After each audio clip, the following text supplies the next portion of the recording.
Let's introduce the leave it command to 4-month-old Fedor. Leave it. Yes. Now, before you can say the word leave it to your dog and it actually be effective, you have to introduce this process of impulse training. The idea is, if my puppy can leave this reward, I have something of equal or higher value that I'm going to reward him with instead. Let's talk about an important human training tip. Leave it.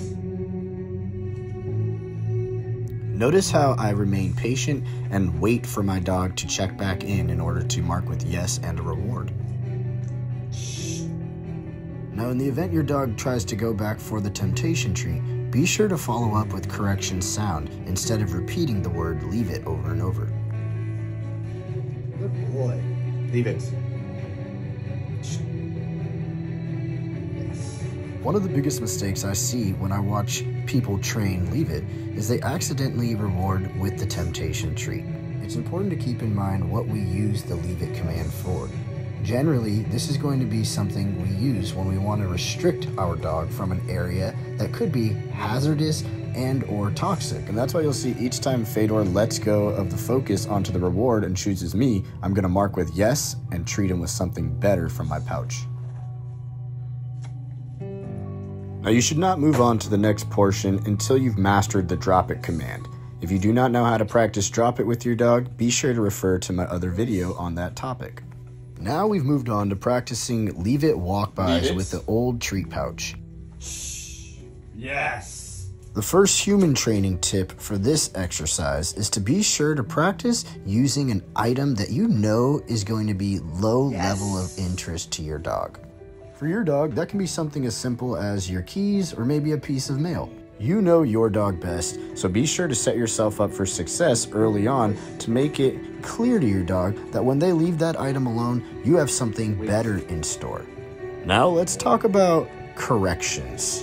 Something to always keep in mind is that you should never revolve around corrections to teach something to your dog. And in the event that you feel the need to give a leash pop as a correction, that it should never be focused on strength, but instead timing. Now, as we take another look at that, something I want to point out is that a leash pop should only be a moment.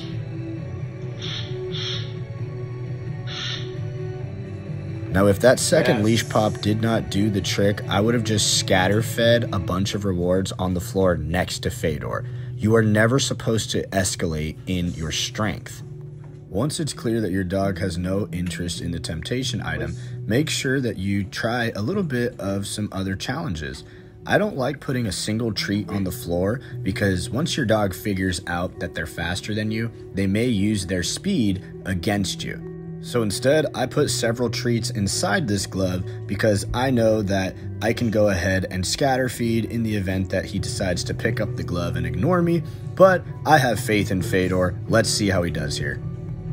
Leave it.